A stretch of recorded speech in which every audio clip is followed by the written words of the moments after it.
Go. There we go. Okay. Welcome, everyone. I know it's been a busy couple of weeks and a really stressful couple of weeks for our school community. But I thank you so much for coming tonight.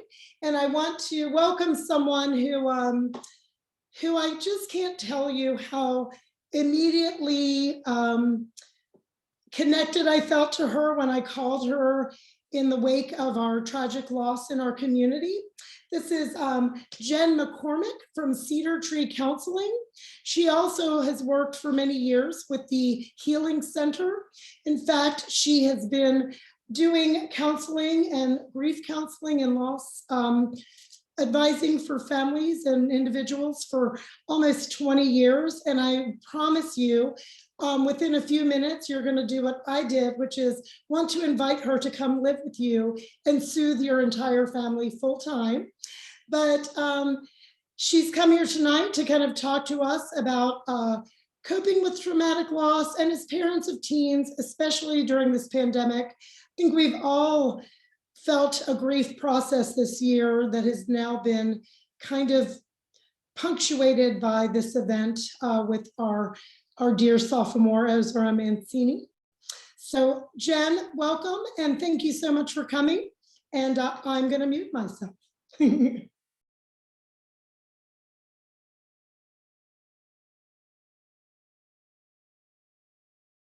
unmute. There. Can you hear me now? Okay. I think I was unmuted for a minute. So thank you so much, and I really appreciate you inviting me into your community. I know, you don't know who I am, and this is, this has been, I'm sure, a very, very traumatic and difficult couple of weeks for everyone. So I really appreciate you trusting me to come in and talk with you. So I'm hoping today that you'll sort of come away from this presentation with a deeper understanding about suicide amongst adolescents and suicidal thinking, as well as hopefully you'll pick up some ways to detect depression and ways to support your teen. So I'm hoping that those are some things that, and to support yourselves through this time. And I think that my presentation will be maybe 35-ish minutes, maybe 40. And if there is a chance or you have a question that comes in mind, I'm thinking that Katie will be looking at the chat and sort of we can maybe answer some of those questions at the end, if that makes sense. Okay, so I'm going to dive right in. Okay, so first I just wanted to sort of get some of the statistics and facts out of the way. It helps to sort of frame what we're talking about. So I'm starting out with global facts to really zoom out and get a bigger perspective in the world and what's happening. So suicide is the third leading cause of death in the world for 15 to 19-year-olds. And mental health accounts for 16% of the global burden of disease, which is not an insignificant amount, for sure. And the other thing to note here is that a lot of mental health conditions they kind of start around age 14, 15, but a lot of those go undetected for a really long time. And there's a lot of reasons for that. Some of it is that it's masked by puberty and hormonal changes that we'll be kind of talking about a little bit more as we go on. And then some psychiatric disorders actually the onset isn't even until, between 18 and 23 for the more severe psychiatric illnesses. So that's the global kind of look at things. In terms of the United States, I think the most stark piece of information is the massive increase in suicides in the last 20 years amongst adolescents in particular. And in the United States, because of that increase, suicide is now the second leading cause of death amongst 15 to 24-year-olds. So that's kind of a lot to take in. For me, that was hard to read. And also just kind of knowing in general that suicidal ideation and depression has increased in general in the United States. And then in Washington. So again, just like the rest of the country, suicide deaths among adolescents have really increased in Washington, and especially since 2017. And they actually outpaced accidental death, which is typically the leading cause of death for teens. And now suicide is the leading cause of death amongst adolescents in Washington. The hopeful sort of piece of this is that you'll look down at the bottom of the slide. 76% of those who felt suicidal or had a suicide death, they had already been diagnosed with depression. And the reason that is slightly hopeful is because I know as a parent myself that when you hear of someone in your community, a beloved student in your community, die by suicide, the first thing that kind of goes through your head is, how could we have known, or how will I know if my own children are feeling suicidal? And we can't always know. Of course, if we did, suicide wouldn't exist. But what we can know, and what we do have a lot more information about, is depression, and what depression looks like, and how to look out for it. And that's what we're going to be spending some time talking about tonight. So knowing that 76% had already been diagnosed with depression, in some ways, it's, knowledge is power. So learning more and educating yourself more about what that looks like in teens can help you feel more empowered with your own kids. And then this pandemic, of course, we all know that this has had a huge impact on everyone worldwide. It's I hate to use the word unprecedented because it's been so overused, but it is true. There's, we haven't experienced anything like this in our lifetime. And for our kids, our teens, this has been a real problem, a really, really big impact. And, Governor Inslee, as you know, recently asked for schools to reopen. And one of the reasons he asked for that was, citing the mental health crisis amongst kids, starting all the way, at the young age of 10.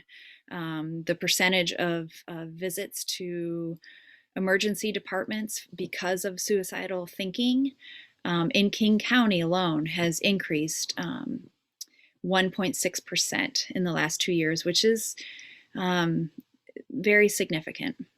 And so this pandemic has really taken a hard hit for adolescents and their mental health. And a lot of that is, one of the big reasons is that adolescents, as we'll kind of talk about later, one of the things that they need the most for their development is contact with other friends and peers.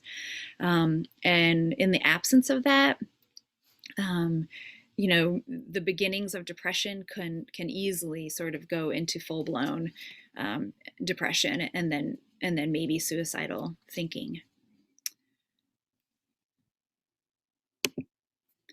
This slide is important. I took this really straight from the Department of Health website.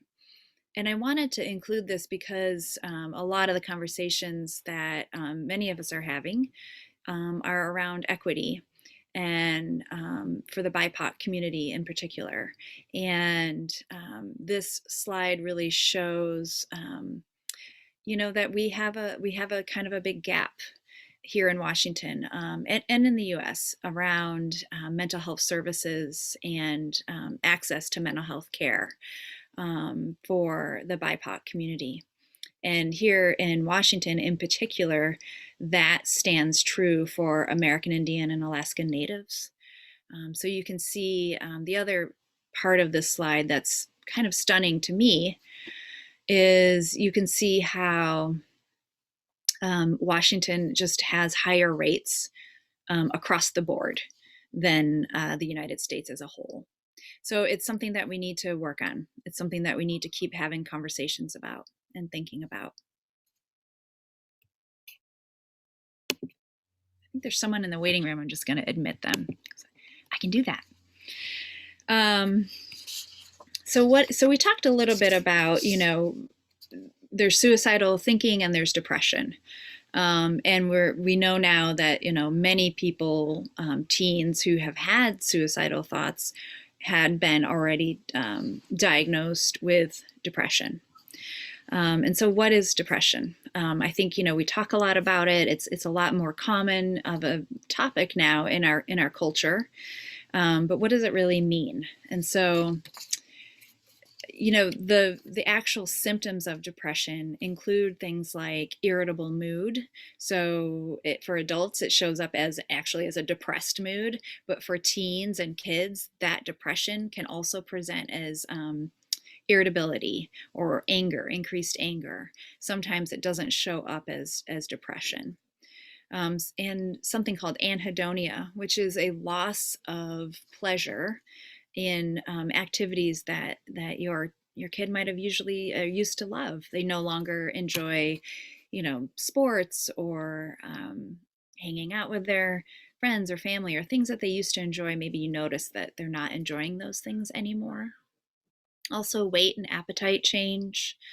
And that's one way or the other. So gaining or losing dramatic amounts of weight, eating more, eating less than they typically would. Sleep change too. And I know sleep change is tough because I know with adolescents, their sleep is already kind of increasing. But if you notice that it's increasing way beyond sort of the bounds of what would be typical for your kid, or they're complaining of having trouble sleeping, that could be a symptom of depression. Difficulty concentrating in school or at home. And then again, of course, the feeling of worthlessness and suicidal ideation. So that was a lot. And I know I just threw a lot of symptoms at you to kind of mull over. And if you're anything like me, you're now thinking about your kids and wondering, wait a minute, yeah, he did have a hard time sleeping the other night, or they didn't eat all of their dinner. And I think, what I want to say about that is that kids, but teens in particular, go through so many changes and phases as they're developing. This is a rapid development time in the brain and the body. And so there's going to be tough nights of sleep. There's going to be days when they're not hungry. For depression, you're looking for those symptoms that I just named to have, a handful of those symptoms happening consistently, day in, day out for 2 or more weeks. That's when a red flag should kind of go up and thinking, maybe start thinking about, okay, something's really consistent here in the change in their behavior, in their daily living, the way that they eat and sleep. And then it's time to maybe think about, talking to them and maybe making a doctor's appointment to talk more about it with a professional. The good news about depression is that it is considered the most treatable of all mental disorders. It's such a common problem in our society, and we've had plenty of time and resources put into researching depression. And because of that, we have a lot of tools that we didn't used to have. And so, one of those tools is talk therapy. And, a lot of teens report that they find success in talk therapy, that they feel better having the opportunity to talk to someone that's not in their family or their friend group. And then, of course, there's, the standard kind of care for depression is the combination of therapy and medication management. But with teens, that's tricky because these medicines for depression are typically designed for adults. And so that's, again, a conversation that needs to be had, of course, with your physician. and I think everyone who's on this call or anyone who's going to be watching this already knows this, but depression is not a weakness. The reason I put that up there is because um, even though we kind of know that, or the stigma around mental illness and depression has decreased significantly in the in the lifespan of my career, even in the last 20 years, it's a lot more accepted.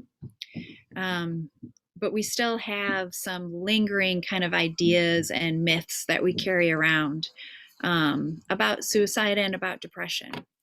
And one of them about depression is that it's a weakness, or it's a sign of laziness, or it's not real. And that people, teens, should be able to just pick themselves up and feel better. But it's actually an illness. It's a chemical imbalance in the brain. And I think the more we remind ourselves of that, the easier it is to take an honest look at depression.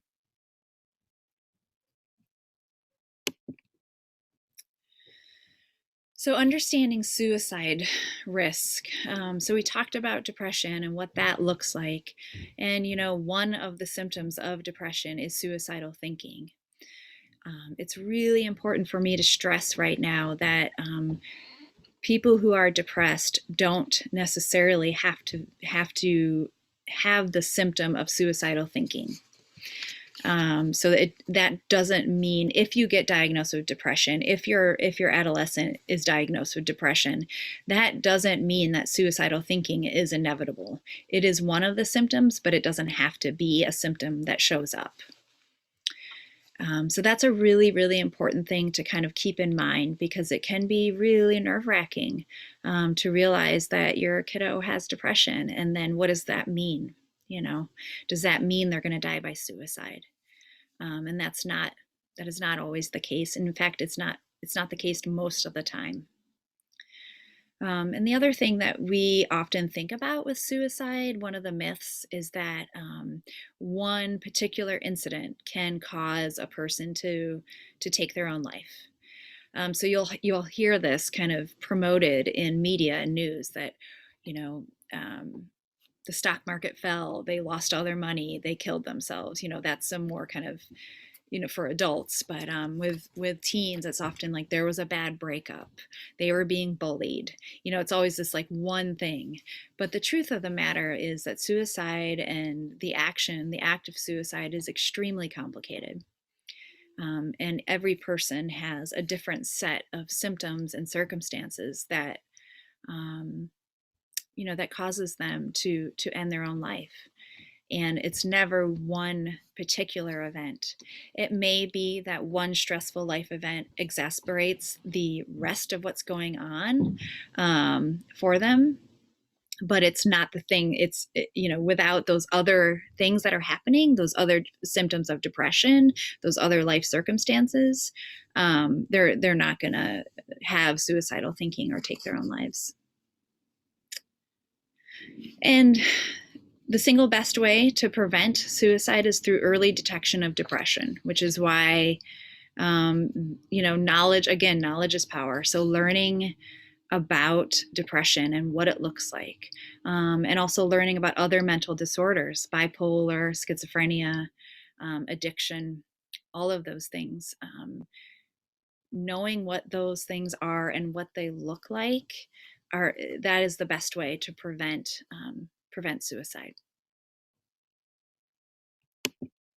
I want to make one comment about that word prevention and suicide. I think it's a really tough word to use, especially in the light of a recent suicide in your community. Prevention is not always possible, and that's kind of the hard truth about all of this. So it doesn't mean that if you weren't able to prevent a suicide that you failed. That's not the case at all. Sometimes, clues are not obvious at all, or they're not even given. Teens can be very, and adults too, can be very private, not forthcoming about how they're feeling. And so that is an important thing to remember also, is that, prevention is possible, but it's not always, of course, inevitable. So I kind of wanted to just talk a little bit about what the heck is going on with adolescents and their brains. I know that the way teens and adolescents can present, it's confusing, frustrating at times. Yeah, and it can really feel like sometimes their behavior is on purpose, or it's always on purpose. But there are actually physiological phenomena that cause teens to act and behave the way that they do.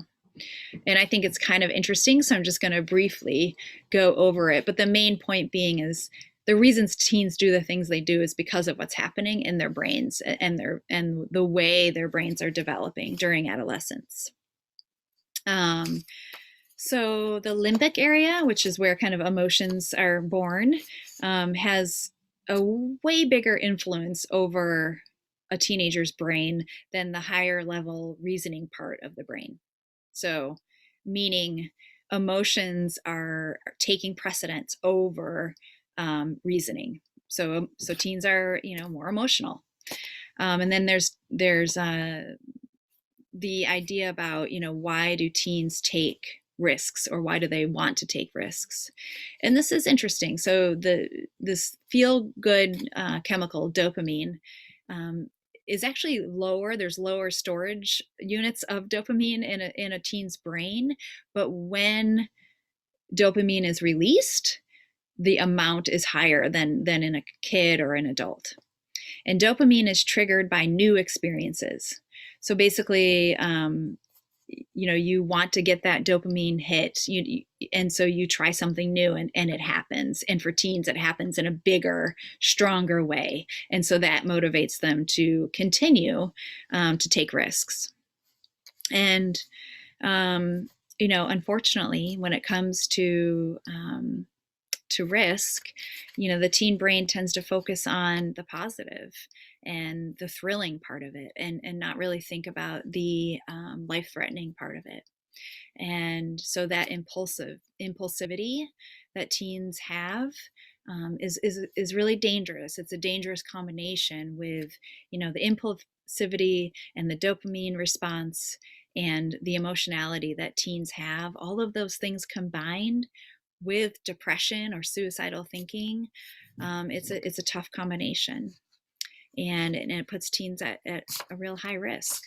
And so one of the things, so what do you do about that, right? You can't really change the way that a brain develops. And so in terms of preventing or trying to create an environment where suicide is difficult to complete, is to make sure that if you feel like your teen is having symptoms of depression, to make sure that they don't have the means or the access to life-threatening activities or things that in the home. So less access is going to help sort of decrease that impulsivity.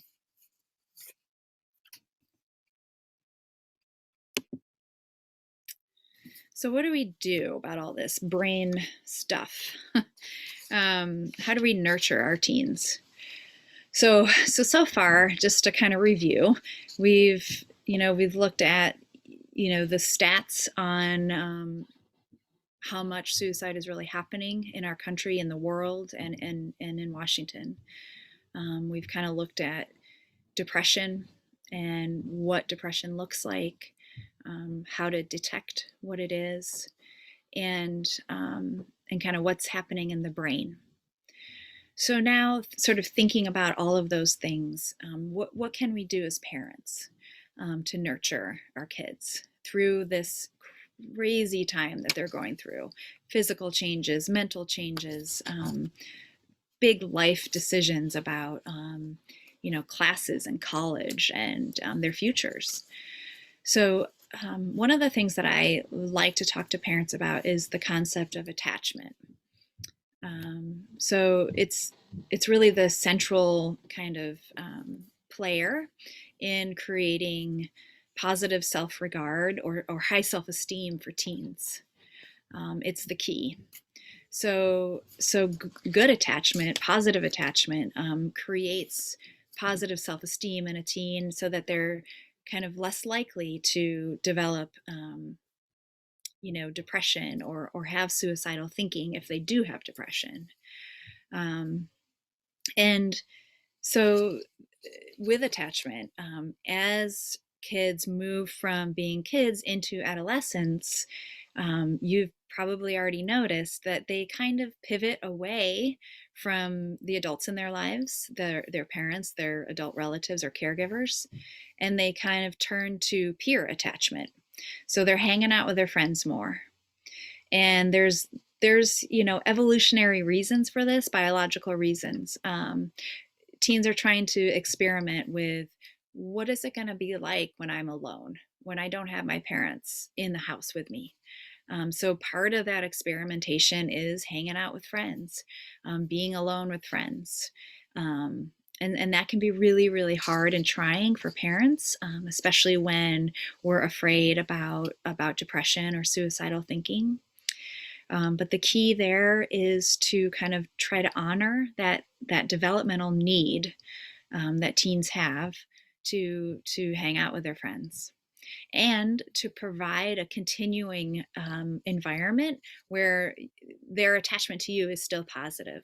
So you have a home environment where they know, even as they leave the nest kind of to go experiment and with their be with their friends, as they come back, they know that they can come back to a place where they're safe and they're secure and they're seen.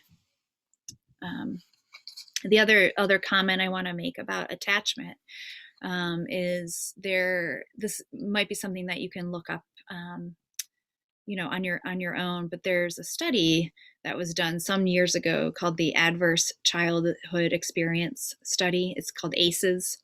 A lot of people have probably already heard of this, but basically, it's a list of certain elements to attachment or in childhood that can, if you have those things or if you experience those things as a child, you have a greater risk of mental and physical health problems. So those experiences include abuse, so physical and emotional abuse, and sexual abuse, neglect, mental illness in the family, addiction in the family, um, and domestic violence, incarceration, and divorce. So these are all sort of a big constellation of adverse experiences. And with all of those adverse experiences, kids end up having an insecure attachment, which means they're at greater risk of suicide and suicidal ideation. Again, the important thing to know there is that, if a few of those things are going on in your home, that's okay. You can still provide positive attachment with this safe and secure environment. There's no perfect household, and that's not expected. But the idea is to know that mistakes are made and that you can come back and you can repair and you can be honest and say, I'm doing the best I can. And that is part of attachment, is that honesty. Okay. So when we think about teens and sort of what they're going through, we already know that they're having huge changes in their brains. We've talked about that. Big changes in their emotional ability to kind of regulate and understand their emotions. Because they change so quickly from childhood to adolescence, it's tough to get a grasp on what's happening for the teen and for the parent. But there's other things that happen. The body changes quickly, and that can be really disorienting and really challenging for everyone in the house. And then on top of that, there's this culture that we live in where there's a lot of demand, school demands, performance demands around, grades and how that impacts your future, sports or other extracurricular demands. And because of that, because of the way kind of things are set up in our culture, we end up kind of without even meaning it, putting really high expectations on adolescents at a time when they're already kind of trying to understand what's happening to their brains and their bodies.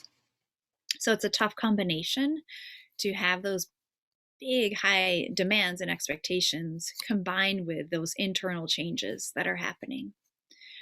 So, thinking about, are there ways, are there ways to dial it down? Do you notice that your kid is feeling overwhelmed? Is there too much on their plate? And so that's something to just kind of take a look at, like a real honest look at. Is there something that maybe you can do less of, or have more kind of unstructured time?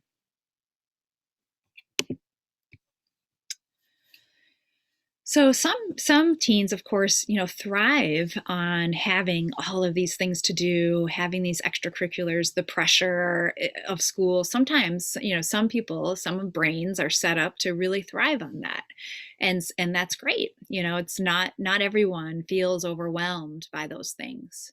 But some don't, and some ways to kind of identify that, and your kid is the same way that you would actually identify depression. It's a lot of the same kind of signs and symptoms. So that sad mood or that irritable, angry mood, um, increased kind of sarcasm or hopelessness in a way of like, ugh, nothing matters. And then, worry. You might notice that your teen is worrying more and more about, having anxiety around tests or school or relationships. So just to kind of watch out for those things. Um, and you're the ultimate authority on your kiddo. And so when their behavior is way off of what it typically is. So you might have a kid who's super outgoing and suddenly they're withdrawing. Or you might have a kid who's super quiet, and suddenly they're way more engaged with friends and talking a lot more, or kind of, doing a lot more things. And that's not like them. So those are things to just sort of monitor. So kind of trying to get a baseline for what your kid typically does, and then noticing, are they going above or below their typical way of behaving?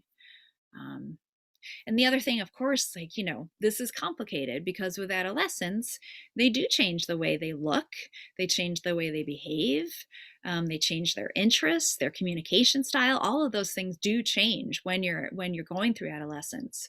Again, so that goes back to the idea of you are the ultimate authority on your kid. And so the changes that you're seeing, are they bigger or more pronounced than you would have expected?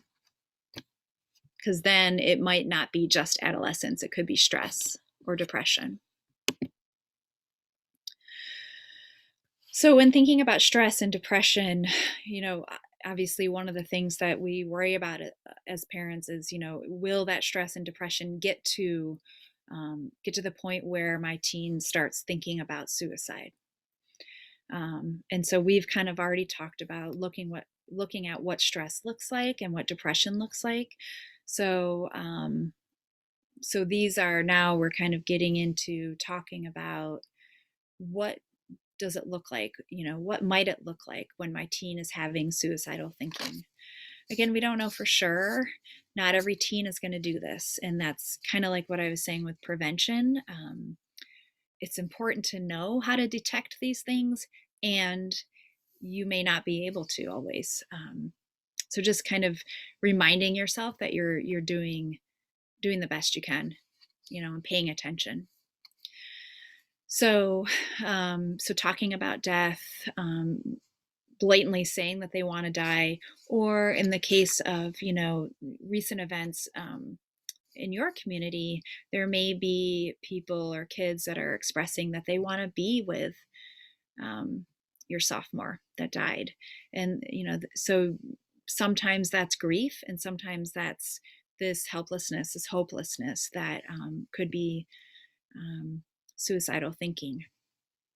So searching online for how to die by suicide, And again, that increase or decrease in sleep and appetite. Those are always big markers to look out for. The other thing is helplessness and hopelessness are two key factors that lead to suicidal thinking. So a person can have depression and a person can be really stressed out, and they can have both of those things going on without feeling helpless or hopeless. They might, feel really stressed or feel really depressed, but they can somewhere in the back of their mind see a way through what they're experiencing.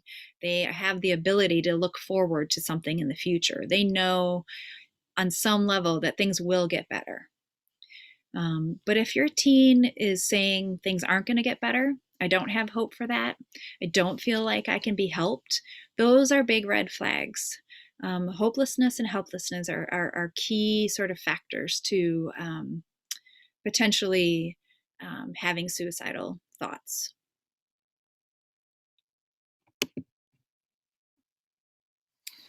And again, this is this slide again looks a lot like depression. So isolating, using drugs and alcohol, mood swings, guilt and worthlessness. I would say that worthlessness kind of fits in with that hopeless and helpless kind of feeling. So that just sense of like, I am not going to be able to do better. So those are things to kind of look out for. So what do you do about all this? This is a lot. It's a lot to think about. It's a lot to have to pay attention to. And we can't always do that, with our busy lives. It's a huge ask, and I understand that. It's a really overwhelming quest, to be in tune with your teen in such a detailed and intimate way. So sometimes you kind of have to sort of delegate, talk to your teen about who their friends are, who their family is that they can talk to when they're feeling depressed. When they first start having those feelings of depression or those symptoms of depression, who can they turn to? So it's not just all on you, but you can have other people sort of on your team, and that's what a community is really truly about, being there for one another and for one another's kids too. And then, if you're able to, and I often kind of recommend doing this during having these conversations during times when your teen is maybe feeling less in acute crisis, maybe when there's a little bit of a calmer moment, to be really open and honest. Are you feeling suicidal? Are you thinking about harming yourself or someone else? Do you have a plan for how you would do that? If they say yes, I've felt suicidal, then the next question is, well, what would your plan be? What have you thought about? So you're kind of asking, how much have you thought about this? And then to really listen, and that means not minimizing or not trying to make things better. Just really listening authentically. And sort of active listening. I hear what you're saying.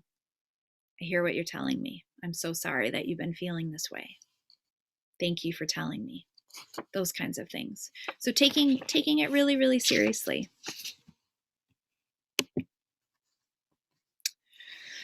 And again, this is sort of more of the same. Being clear and authentic. Again, I'm concerned about you. Thank you for telling me. I really want to be able to be of help to you. What can we do together that will help? And you're making a list of friends and family, also making a list of, what are things that you do that help you feel better when you're not feeling great? And actually writing that list down. And the reason I say that is because a lot of times the depressed brain, it's almost like it gets hijacked. And when you're in that depressed state, you can't really think about what you would do to get yourself out of it. So if you make a list when you're not feeling that way, you can actually look at the list. Okay, yeah, that's right. Exercise helps me. Eating a healthy meal helps me. Going outside helps me. sometimes we need, it sounds really basic, but sometimes we just need those really concrete reminders. And then maybe things that you can do together. Again, as a team, how can we do this together? How can we help you feel better, or, feel cared for?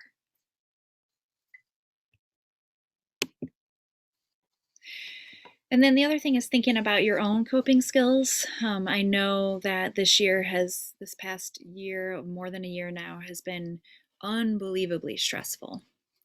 And not just for our teens, but for adults in our community, across the world, really.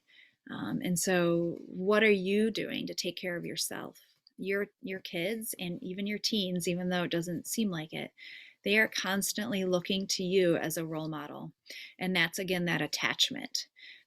With that safe and secure attachment, there is that sense of, what is my parent doing? How do they handle stress? I'm going to take some clues and cues from them.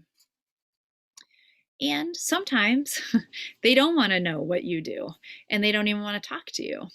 And that's totally normal and common too. And so, another thing to do is to ask them, okay, who are other trusted adults that you can talk to? We've made a list of friends. We've talked about other family, cousins maybe, but what about adults, other adults? And the reason for that is that sometimes, and this is kind of how you can talk to your teen about it. Sometimes it's really hard, for your friends to take on, really big feelings and issues. And I know that you care about your friends and they mean the world to you, and you mean the world to them. I know that. And sometimes it's really, really hard to put that on a friend. So if you're feeling suicidal, or if you feel like you're in a crisis, sometimes it's better to turn to an adult that you trust. And it doesn't have to be me as your parent, but who would that person be? Is it a neighbor? Is it a teacher, a coach? So that's another conversation, that you can have. This is this slide is more about, talking to your teen about when a suicide has happened. So of course, this is something that you're all dealing with right now. And it's very similar to talking to your teen when you think that they might be feeling depressed or suicidal. So again, that authenticity, calm, clear, and direct, and using the words death and suicide. So not trying to sort of jump around it. And that non-judgmental stance. I'm listening. I hear you. I hear what you're saying. And then maybe sharing some of the knowledge that you learned about suicide and depression. It's not because of an event, a single event. It's often because of a depression, or of some other type of mental disorder. And it's very, very complicated, and very, very sad. And so to just sort of model that, I'm very, very sad. My heart breaks for the person who died. And these are the things that I'm trying to do to cope. I've been going on more walks, or I've been journaling, and just kind of share that with your teen so that they can get some ideas. And then again, so we have a list of friends, we have a list of adults, we have a list of activities. And then we can also come up with, what are some of the ways that you can express your grief? Do you need to see a counselor? Is this something that you want to talk about with somebody that's not in your family or friend network? Is it helpful for you to get some phone support or text support? And I'll be providing some resources for that. And then maybe too, sometimes your teens don't want to feel bad. They're kind of tired of feeling sad, and they want to kind of move on or have times of laughter and fun and levity, with their friends. And at the same time might feel guilty that they're not continuing their sadness. And so acknowledging that, like, hey, it's okay. You deserve to have some relief from this grief. You can, you can go and have a normal day. It's okay.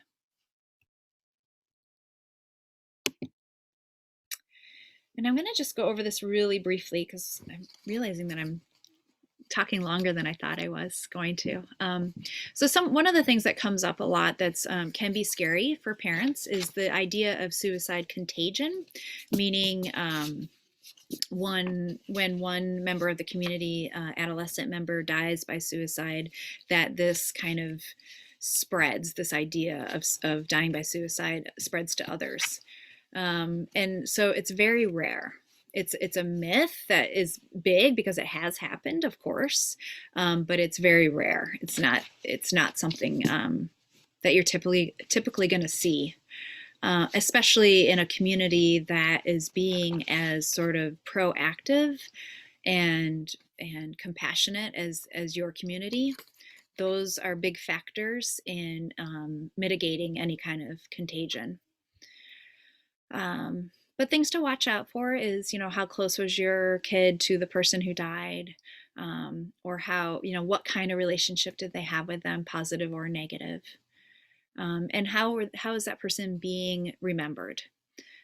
Hopefully, it's in sort of the same way that other students who have died, how they're remembered, so sort of equally to other deaths, not more or less. Okay.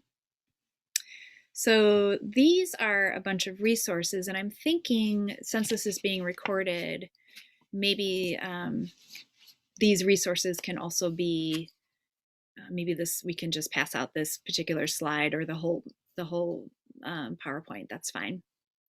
But there's a ton of resources. Crisis Connections is kind of the number one here. But the other one to know about is TeenLink, which is it's a crisis line for teens only, and it's also run by teens. And it's run by teens with an adult overseeing them in the crisis room. There's a chat and there's a text line too for that same. So if they don't want to call, but they want to do online chatting or texting, then that's available. Then there's national resources and other resources. These are kind of more local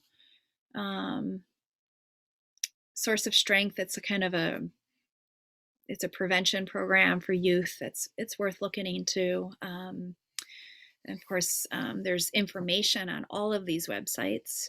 The CDC, the World Health Organization, the Substance Abuse and Mental Health Service Administration, they all have tons and tons of information about kind of a lot of the stuff I talked about tonight. And then there's a new line that Washington actually started for people who have experienced increased anxiety and depression during COVID, so starting in 2020.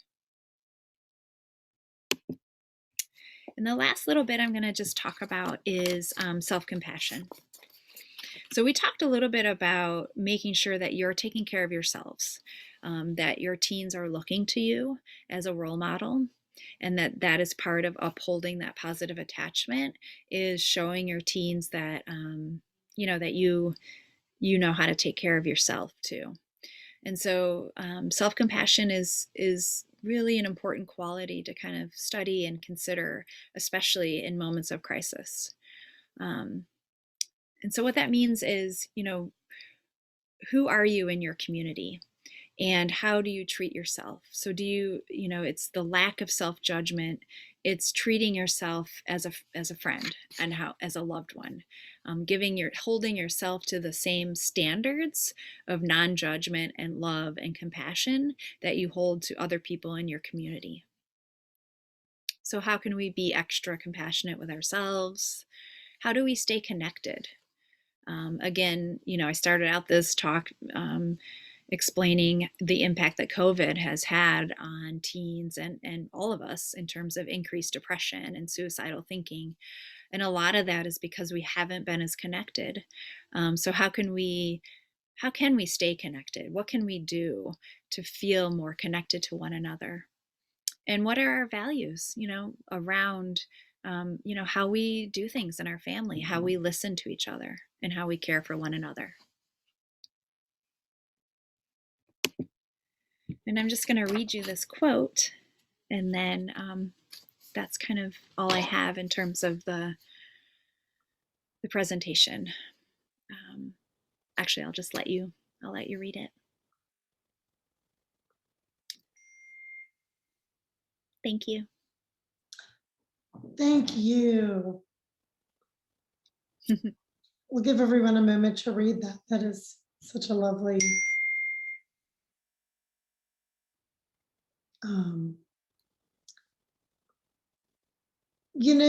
since we are a small group, Yeah. I'm just gonna leave it so that people can, when they're ready, turn on their video and their mics. I know that for me, I do have one thing that has been on my mind the entire pandemic. Yeah. Has been, this is such a confusing time for teens to make connections. Yeah. And reading those statistics about Washington being worse, is there a reason? Is it our weather? Do they have any recommendations about, hey, make sure put your kids out in the rain or whatever, because I did feel like between the weather, the pandemic, the awkward early teen, we really struggled. So that is something I was writing notes about instead of letting people in from the waiting room. No, yeah, absolutely. And I knew that question was going to come up. It comes up a lot. Like, why is Washington higher? And we're not the only state that has higher rates of adolescent suicide. And all the research I've done and read about, there's no real evidence or understanding as to why that is. People tend to kind of think it has something to do with the weather. I'm not, there's no, that's anecdotal. There's no actual like study that shows that this is why. So I don't know. Part of me is suspicious that maybe we do and this is kind of a strange thing to say, but we might do a better job of tracking what's happening. We do have, I would say in some ways a more advanced mental health system than some states do. And so we have we have more access to emergency departments, higher rates of social services. So that could be, but I'm just guessing. I don't really have an answer for that. But, in terms of connection during COVID, it's tough. I talk to parents about this a lot because, connection now is online, because it's not safe to get together. We're getting closer and closer to it being safer. But especially through the winter, kids weren't wanting to go outside to connect. And so social media use has, of course, skyrocketed, and it is really tough. I think one of the things I try to sort of say is to have a little bit of grace and flexibility around social media and screen time use during this pandemic, because it's literally the only way they can connect. But then for the parent, for you, that means you have to up your game with how much you're monitoring what they're actually doing online. So yeah. Does that answer your questions? Kind of. It does. I mean, there's a part of you that's like, is there something specific, or is it just part of the, like you said, we're tracking it more. Thank you. No, that did answer the question. Carrie, what is your question? Thank you. Hi. So the thing that I've been thinking about, I think last week was Autism Awareness Day. And I'm aware that people on the autism spectrum are much more likely to die by suicide. And I am also aware that Lincoln houses one of the city's high school's gifted programs, and that is enriched for students on the spectrum. And I'm wondering if there's something different to look for, because kids on the spectrum are often very good at masking their emotions until it reaches a crisis, or if there's something that the school or parents, do you have any advice for that specifically? And I think of other demographics too, like transgender kids have a much higher rate too, but yeah, anyway, autism is my main question. Yeah. Boy, that is one area I have very little experience with, to be totally honest. But my instinct is to, you know, with autism, to have skilled clinicians or counselors or teachers that, have an awareness of how that presents and, you know, what that spectrum is and what the risks are. So I think it takes obviously a lot more resources, but understanding each individual and their history, um, and using that history to kind of gauge where they're at. So in the face of not really having blatant symptoms, so with the masking of depression, taking a good look and having a deep understanding of, like, is there a history of depression in the family, um, or in their own life, their own development? Have they had depression, anxiety, suicidal thinking? Because that is history of that is a huge predictor of future suicidal thinking and depression. So that's kind of one idea.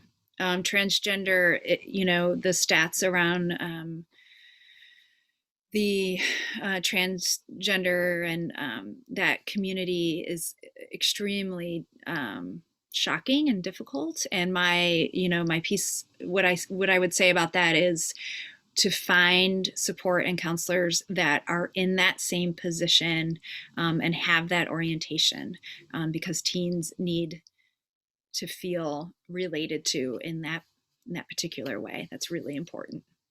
Yeah. Mhm.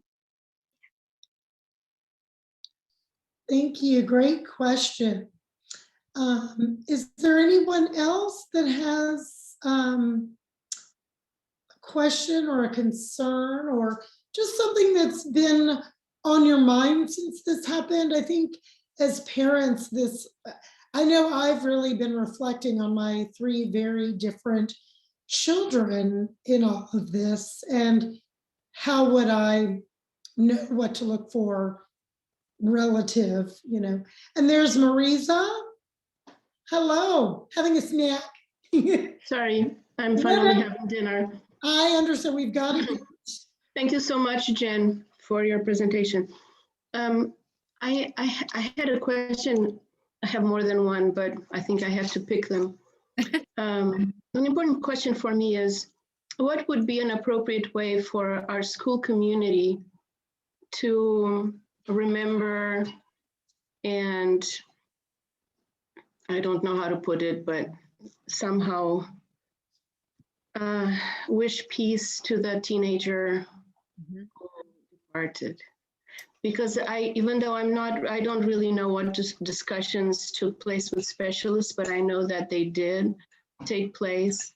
But I think my impression is, correct me if I'm wrong, Katie, that there was some concern about making suicide look like a good way to be remembered and honored, and there was hesitancy to do that.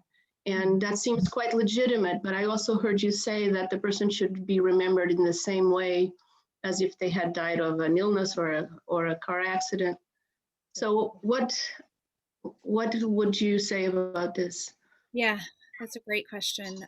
First and foremost, consulting the family.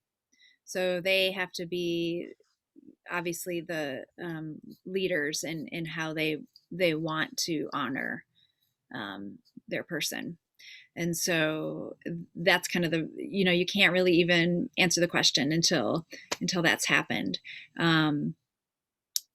But I'll say that my comment that I made about making sure that the memorialization is equal to other types of deaths, is the reason for that is you kind of want to keep it on. You don't want to ignore it, because kids who are feeling suicidal may then feel like, wow, the thought process could be, wow, they nobody does care. So it kind of further stigmatized, right? Like mental illness is, yeah. Exactly.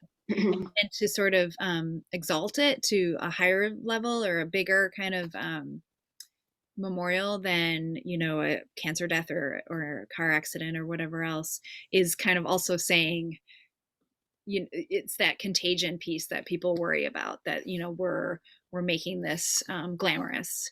And so that's why the recommendation is to sort of do whatever you would do for another type of death in your community with the permission of the family.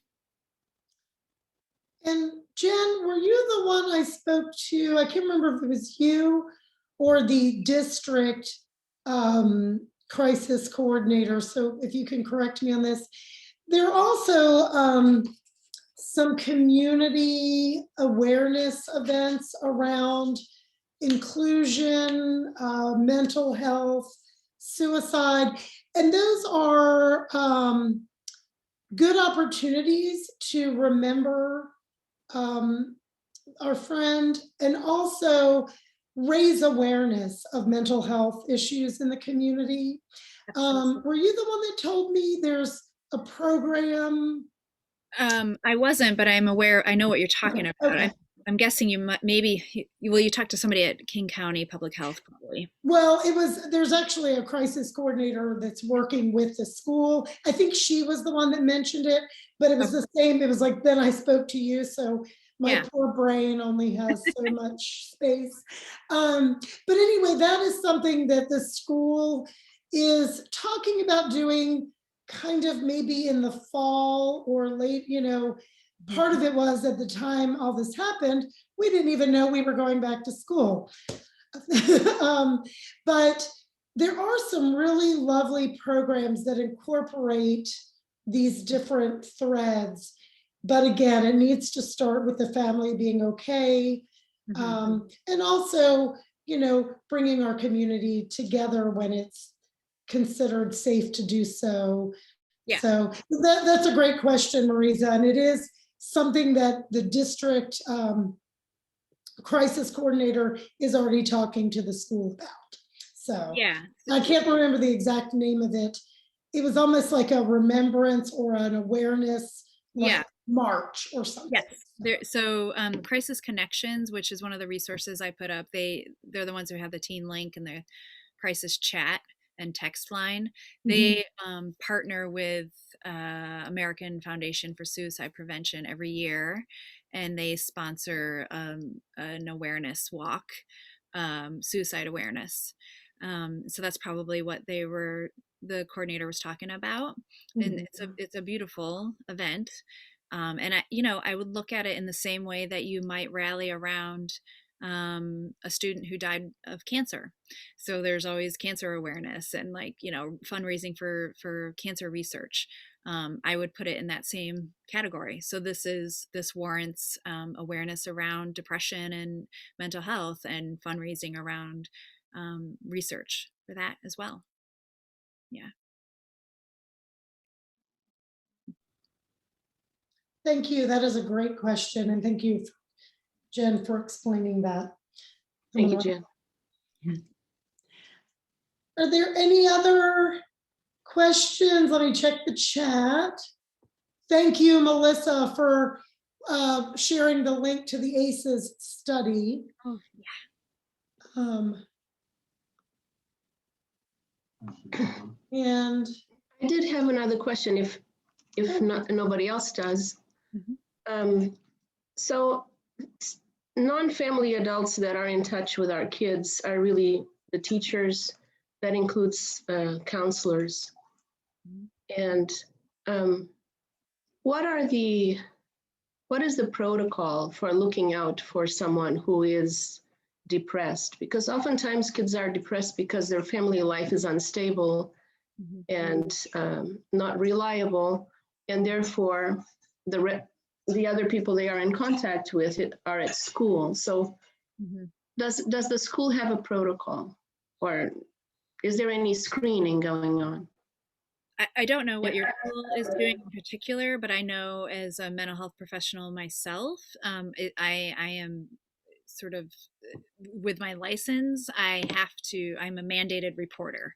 So what that means is if, every time I go into a counseling relationship with a client, I let them know up front, if you are telling me that you're suicidal and that you have a plan, about how you would hurt yourself, I am mandated to report that, or to make sure that you get immediate treatment. And so it's tricky in Washington because 13 is adult for mental health. So kids over 13 can come into counseling at the school or private practice or wherever they get counseling, and they're essentially treated as adults in terms of their rights. However, the suicidal ideation and plan, imminent risk, is something that we have to report, and I'm assuming that's the case at the school as well.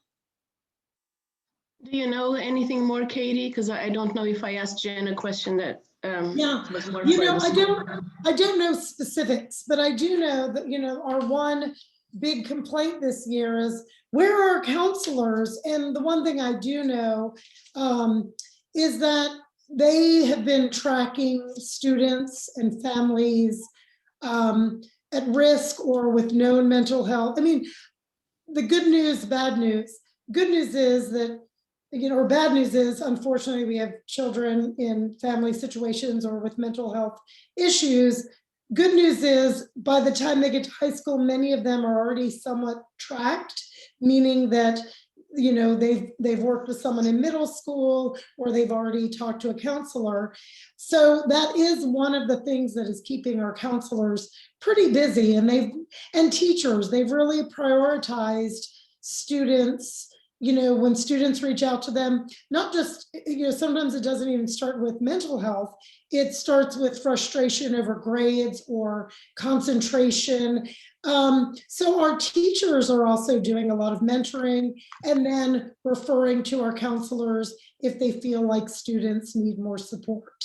And then, of course, further, connecting with parents if they feel that there's more of a need.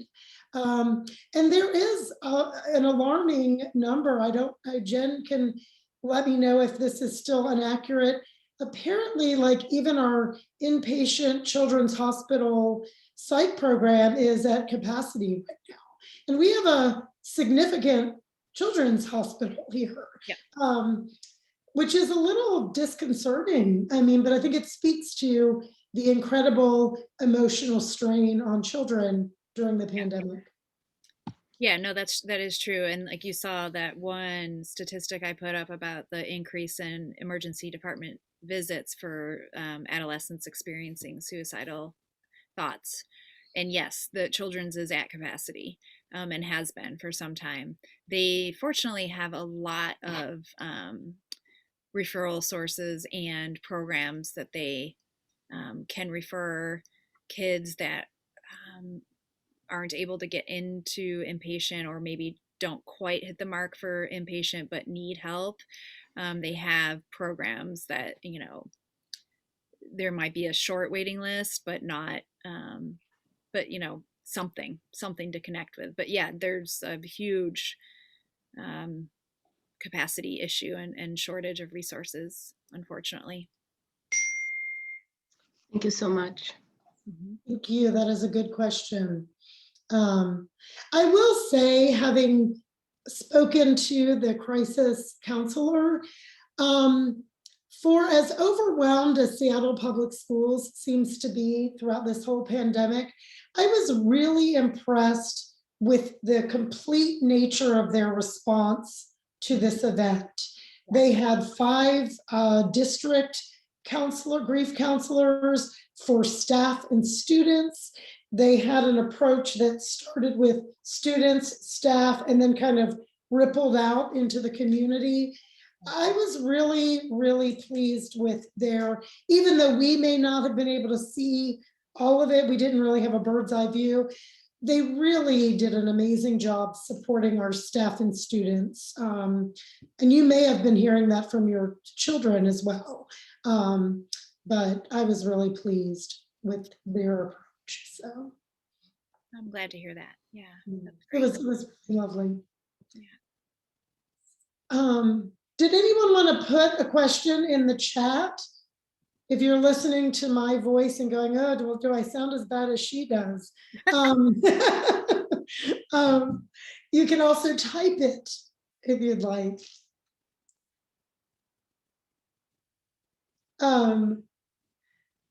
This is, Jen, thank you so much. I think, you've given us so many great resources. This is being recorded, and the lovely Margaret Steck is going to edit it for us, and then we will be posting it and sharing it for parents to revisit, and these resources will be available. So I just, I know it's a lot to process, and I think as parents, we all have a parent's heart. We know that our children are such a part of who we are. And what is the saying, that our children are like a piece of our heart walking around outside of our body. And I think this our hearts are broken for the Mancini family. Our hearts are broken for our students and children. And then I think there's a fear, because we've all been living through and hopefully surviving through this really difficult emotional time. So, question, what are kids being told to do when other students come to them with symptoms of depression or suicidal ideation? Some may not come to us, but maybe approach their friends. Oh, okay. Jen, do you know what they advise? Well, I think in the school system, certainly, well, how can I answer this? Hopefully if your child is approached by a friend who has suicidal thoughts, hopefully your child has the ability to kind of share that with either you or the school counselor or a teacher. And so that would be the education to give to your kids. Like, if this happens and your friend talks to you about this, even if they ask to keep it a secret, that's one of those things that you can't keep that a secret. And even grown-ups who get told that can't keep it a secret. And that's because we want to help, we want to potentially save a life. And so just to be really clear and serious about that, and actually it might be a good conversation to have with kids, in the wake of the suicide that your community has experienced. Definitely. Yeah. And I do think that was also part of the daily check-in with teachers, checking in with students, reminding students, to look out for each other, and let a trusted adult know if they themselves or if someone was having some, thoughts around this. And I know that's what I was hearing. I was kind of listening in a couple of days on that. So thank you. That is a good question. And I will say, with my own children, that is something, I'm sure all of us do that to some degree, but certainly through this pandemic, I've just been talking to my children about their own feelings and the feelings of their friends. We did have a friend whose child mentioned in a video game chat that he was having suicidal ideation, and a parent contacted the other parent and said, this happened. So I think, just reminding your children that we're here to care for them, and that no one's going to get in trouble, no one's being judged. Mental health is part of our health, and that communication is part of taking care of their friends. So thank you. That was Johnny. Thank you so much. That was a good question. Was that a good answer? Did that cover everything? Let's see. Okay. Yeah, thanks so much. Okay, thank you. Well, it sounds like we've had a lot of great questions. Thank you so much, Jen, for coming this evening. We really appreciate all that you've shared with us and all this great information. We can all give her, do we want to unmute and give her snaps or a clap, but Thank you. just a big wave. Thank you so much from the Lincoln High School community to you. Oh, thank you. I really appreciate you, allowing me to come in and talk with you guys. I appreciate it. Great. Okay, everyone, have a great evening and hug your family tonight and your kids extra close. Yeah.